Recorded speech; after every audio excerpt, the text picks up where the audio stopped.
Well, red sky in the morning, shepherd's warning. Well, that's us cleared out of Acaruna, about to make our way down the Atlantic coast of Spain and Portugal, eventually to end up in Gibraltar to pick up some crew. Seems okay, but there is a problem. This stretch of water is now known as Orca Alley. Why? Well, because since May 2020, yachts have been damaged by orca whales. What are they? Well, they're called Orcanus orca. They're a member of the dolphin family, and they can be very large, with males getting up to 8 tons. They form groups, often matriarchal, with an older female leading the group or pod. They feed on marine mammals, fish, birds and sea turtles. The pod along the Atlantic coast specialises in feeding on fish, and particularly tuna. They've developed a taste also for yacht rudders and have damaged many boats and sunk at least 2.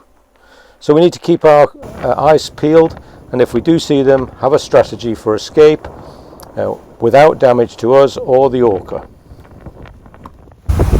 Gnarly knock rocks. One of our strategies for avoiding interaction with the orca is to stay close inshore. We're trying for under 100 foot of depth and generally 60 feet or 30 meters. This, as you can see, presents some navigation challenges, not least the number of waypoints we need on a typical daily passage plan. Orca are magnificent creatures. They're extremely intelligent, developing techniques for catching prey and apparently even playing games. Some have been known to place salmon on their heads as a fashion statement. It became a fad for a while. The male juveniles seem to be coached in this yacht rudder attacks by the lead matriarch. They move from Gibraltar in the spring, leaving up out into Biscay by September and October following the tuna. Our strategy of avoiding them by staying inshore means a longer course close to a rocky shore and avoiding fish nets and lobster pots, a constant worry. We're going for a little jaunt around the harbour at Muros, as we couldn't raise them on the radio, so we ended up going into the wrong berth, but we're heading to the right one now. So around here and on the right, we're going in somewhere up here. Nice little harbour, brightly coloured fishing boats. This must be the equivalent of the local bandstand. Lovely town, lots of little alleyways, and a very old town by the look of it.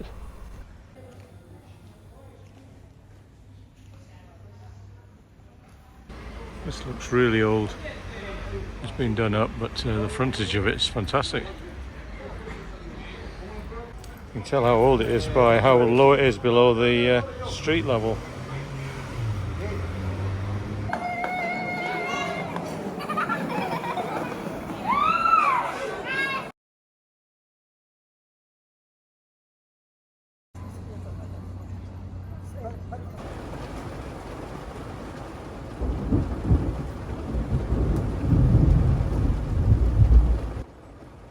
Crossing our fingers we're not going to get hit by a lightning strike. So after a bit of a thunderstorm last night, all is quiet in the marina. Dawn has come, the sun's up. This is Muros. We're leaving Muros today, heading south to Moaxo, trying to make our way south slowly, day by day. Nice day there last night. The festival going on today, so there's a big bang, firecrackers and everything going off just as Mary started the engine. You got a bit of a shock there, didn't you, girl? I thought the whole boat was about to explode. Oh dear. Have you settled down? Have you taken your tablets? Your heart rate's down a bit? Heart rate, okay now. Okay. Well, we're just heading this point. Same strategy today. We're going to stay close in to the rocks. We'll see a bit more of the coastline, and hopefully we'll avoid the orca, because we're going to go around Finisterre today, and there's another point near there, and this is all where they've been sighted at the moment. Once again we hear of orca attacks local to our position. We follow several apps, Orcanus and GT Orca Atlantica being 2 of them, plus we follow cruisers' Facebook pages to see what's happening around us. Last year the cruising club collected the following data on interactions and the outcomes. The serious damage numbers are quite sobering. In one marina we heard that there had been 23 yachts waiting for rudder repairs. This stretch of coast has a marine nature reserve, requiring permission to enter or anchor. People got to see. Well, we're sneaking across this bay, keeping a lookout just in case there's any fins suddenly pop up. But we're only in 90 feet of water, but all good. Okay. So it's a nice cool day today. The air's nice and clean because we had a horrendous thunderstorm last night and rain, and it absolutely lashed it down. So my boat wash had a second boat wash. Hi Paul. I'm Paul, the other Paul, the crew. And I don't think we got any need for suntan cream today. No. But other than that, it's been a great passage. So where did we find you from? You were Cruising Association. Cruising Association. So a bit of a plug for them because they find crew for people, and yeah, it's good. Crew and crewing list on the Cruising Association. It's great. Cool. So where are you from and what do you sail? I'm from Wellington in Somerset, not the other one. And I've got a Chanel 42 in Greece, and I do a lot of these deliveries and crewing opportunities through the CA. This is my 9th crossing of Biscay in probably about as many years. I tend to do one a year. Cool. I've got another one coming up with another CA member in 2 weeks when we're coming back around this same bit of coast. Okay, well, say hi to the Orcas for us when you see them. We will. He's not as well prepared as you lot, I must admit. In fact, I don't even think he knew they were here. Not very easy to see, but we've got rocks all the way around. We're sneaking through that gap in the middle.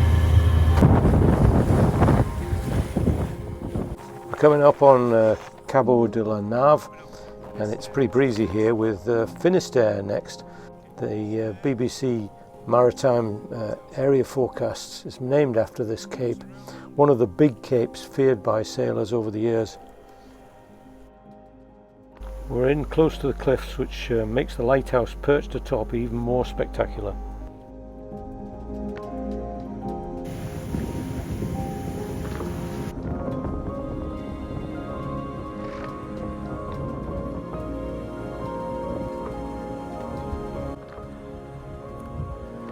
Well, this is sunrise at Pinto Grove, something like that. Boats going in front of us, behind us last night, party boats. Great amount of music on board and dancing and God knows what else, but as you can see, we've got our little buoy, mooring buoy here, and then we've got all the big mooring buoys, and they just go between us. And then they all go back in there for the night.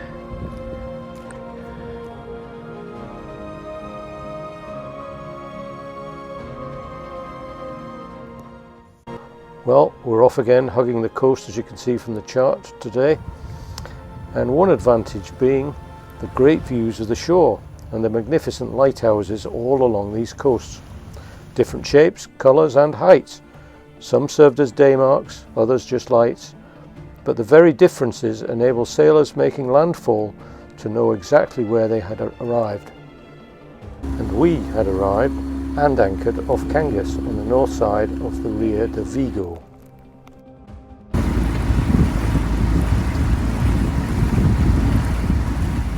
You may have noticed our new pennant, signifying we are en route to join the Arc Plus, so we can be spotted by others making the same route. After a quiet, restful night at anchor, we headed over to Vigo to check in to the Club Nautico Marina. After the usual formalities, form filling, passports, boat registration, insurance, and paying for your berth, we explored the delights of Club Nautico, an Art Deco club building with a grand staircase, polished nautical memorabilia and a trophy case to die for. The views and lavish decor are a far cry from most sailing clubs. Not a bad view out of the window here at the sailing club, Club Nautico. We're just down in a berth over here. And in full view of the city esplanade, a familiar shape, a Bristol pilot cutter named Polly Agatha. I believe she's a replica of the Peggy and was built by Cockrell's. It's in good shape and well restored.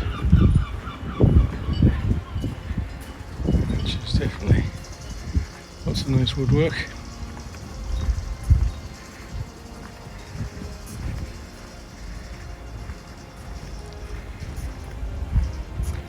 British registered by the look of it.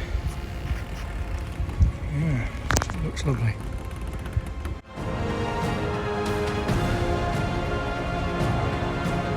Mary managed to find a laundrette. I'm hanging washing out. Here. And that one under there. I've just had a quick sangria. Yes. We've got escalators coming up hills here. Having dropped off our crew Paul and Vigo, we continued hugging the coast, staying vigilant for orca fins. We had developed a plan of response should this occur, and these ranged from a bucket of sand that we had on the rear deck to sprinkle over the stern to try and confuse the sonar images by which the orca can see underwater.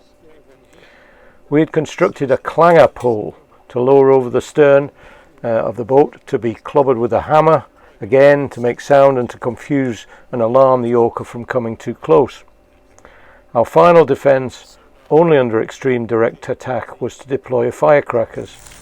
These have been most effective in speaking to other yachts who have been attacked. They are illegal to use but legal to buy in Spain.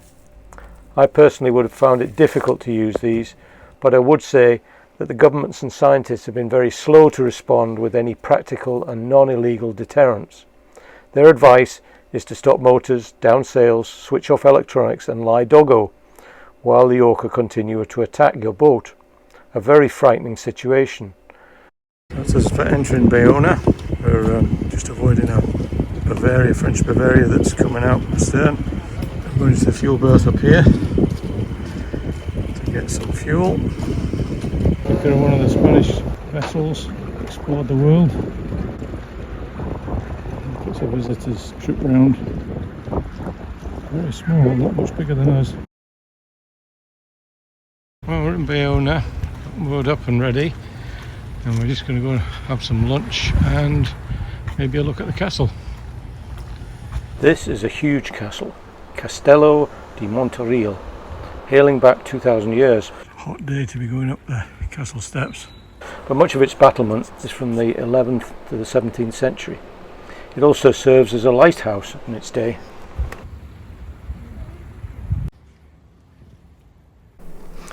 This is us now leaving Bayona, where we walked all the way around this castle and had a lovely lunch up where the dark blue brollies are. We fell into a rhythm of windless days, hugging the coast, stopping off in beautiful Spanish and Portuguese towns. Wishing we could stay and explore, but having to make distance to our crew pickup and our Schengen days gradually counting away. We passed through island nature reserves where we would have loved to have stopped and spotted fellow sailors making their way up and down the Atlantic coast. More and more waypoints racked up and we reached Viana de Castello. We made our way towards the marina, but we were turned back on the radio, too big, and headed using some flaky directions into a dock. Just steer towards the big white ship, they said. So this is the big white ship I was directed towards, the Gil Iannis, built in 1955 to support the Portuguese cod fishing fleet off Newfoundland and Greenland. It is primarily a hospital ship, but also acted as a flagship, a post ship, tug, icebreaker, and a store for fuel, nets, baits and other supplies. Well worth a visit if you're in the area. So we're up and away early this morning, just left the dock area, and it's a nice area here. I'm surprised they haven't developed it more as a marina. There's a strange little bridge that comes across the end, blocks everybody in. We're quite shallow here, so we decided we better go before the tide drops any further. It's only about 6 foot under us. It's quite a shallow port, so we'll go out through the working area. Hopefully there's not too many boats around. Seem to be lots of dredging activity going on around here. Lots of lobster pots here. We know there's quite a bit of lobster pots offshore because we've seen all the marks and things. That's the entrance to the city of Porto. We're saying hi but bye because we're heading further down the coast. We've got another 40 miles to go to an inlet there called Figero, and we're going there because there is some weather coming in from the west, and we want to make as much progress as we can today and tomorrow, make as much progress as we can south, because we're going to be stuck for 2 or 3 days wherever we get to.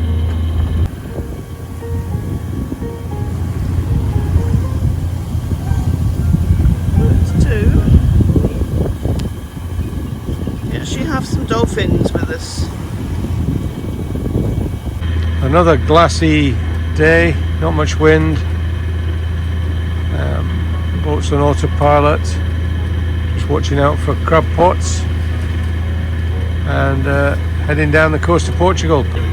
Contact Alec for a weather forecast. Okay. It'd been nice to have gone into Porto, but sorry, bye-bye. Yeah, it's going to be a bit of a scorcher today. The old left-hand side of my body is getting sun all the time. It's quite hot, but it is cool with a bit of a breeze, so hopeful that that's going to stay that way for a while to avoid any orca. But the sightings around here have been few and far between recently, so we're hoping there's nothing around here.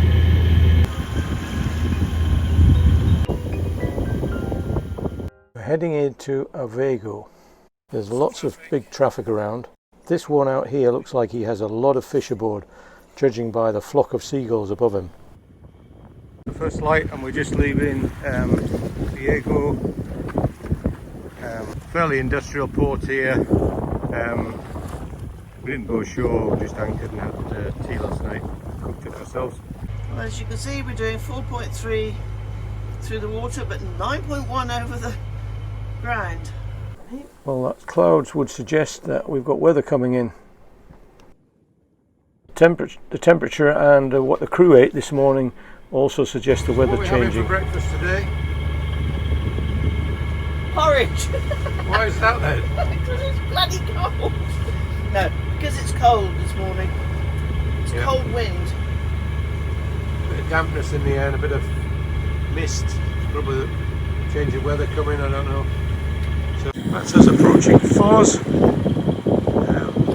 There's 2 moles that you have to go between and then up towards the bridge. The marinas before the bridge on the left. It's quite a seaside resort, I think, this. Beachy type hotels. This is Figero de Foz. We're right down the far end. Well, we've not heard of any orcas near us until the Straits of Gibraltar, so we're hoping we've avoided them and they've gone north into the Bay of Biscay. Were we lucky? Definitely some of that involved. Were we prepared? Yes, and our inshore strategy undoubtedly helped us. Our advice would be either to stay well inshore under the 100-foot line or well offshore, at least 70 to 100 miles, as orca can do 30 knots, so can make it to you pretty quickly. Have some sand in to sprinkle over the stern, make as much noise as you can, clanging poles or banging the hull, and I would say run for the shallows as soon as you can. What's illegal? Well, firecrackers are illegal, but most yachts we talk to have them aboard, and they are the most effective currently. Deliberately provoking them is also illegal, or using firearms or sailing too close. The only protection developments we've heard of are that there are pingers being developed at the frequencies that orca hear at to try and dissuade them, but they're not available commercially at the moment. Our final thoughts on the orca issue. Why are they attacking? Well, I don't think it actually is an attack, more damage due to their training activities, or just a fad that will pass eventually. Why now? Well, maybe during the COVID shutdown there were no yachts moving around, there was less fishing, so more food for the orca. We do have a big impact on their environment. So maybe this is just a response to that. But whatever happens in the future, I do hope that the orca are not harmed, just dissuaded. And instead of living in fear of an orca fin, we can relax and enjoy these magnificent creatures, the royalty of the ocean. As you can see, it's flashing orange, so it says danger of accident. So we need fruit then. I think we've come to the right place, eh? We might have done. Very much like St Lawrence in Canada. It is, yeah.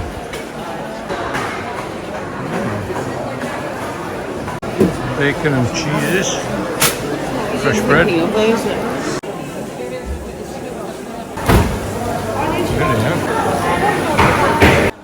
So, provisions bought, time to relax. Chocolate tart and creme brulee. Sounds good. We even got a lesson in how to crisp the sugar coating. To today. Go and have a look at the sea conditions at the far end. Been raining all morning so far. And not a great day. Supposed to have been blowing a hoolie today, but it's actually dropped off a lot. Yeah, not as bad as forecast, that's good. Let's see what the tide. And this was the storm system causing all the weather and heavy seas, as you will see. So strong it's blowing the light standards over. Now the waves don't perhaps look too bad from this distance. The problem is that the flow from the river coming out this direction and the wave sets coming in from offshore mean that big waves are made and they would overtop. You can see some in the distance here. The waves build quickly and a yacht going across those wave systems, which is how we would get out, is going to be topped with a wave and then rolled over into a position that you obviously don't want to be in, with a wave breaking over the top of you and rolling the boat. So I don't think we'll be going anywhere today. We'll just take advantage of the beautiful harbour and the waves that we can see, and we'll do something in the town. Even the seagulls have given up. Slight difference to yesterday. Waves may be down, but we're still not going till tomorrow because the offshore swells look pretty big. Little old house stuck in the middle of the street.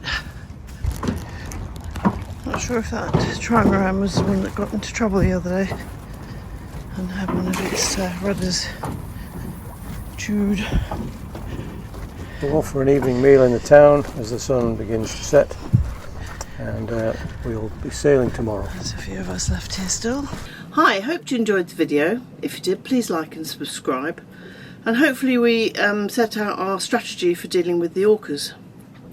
We didn't actually see any orca, just a couple of dolphins, and we were glad of that. But we did hear lots of interactions going on around us on VHF and on social media.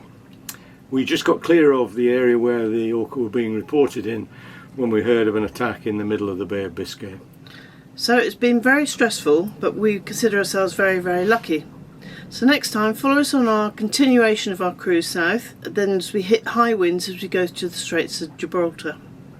So until then, fair winds and following seas. Bye.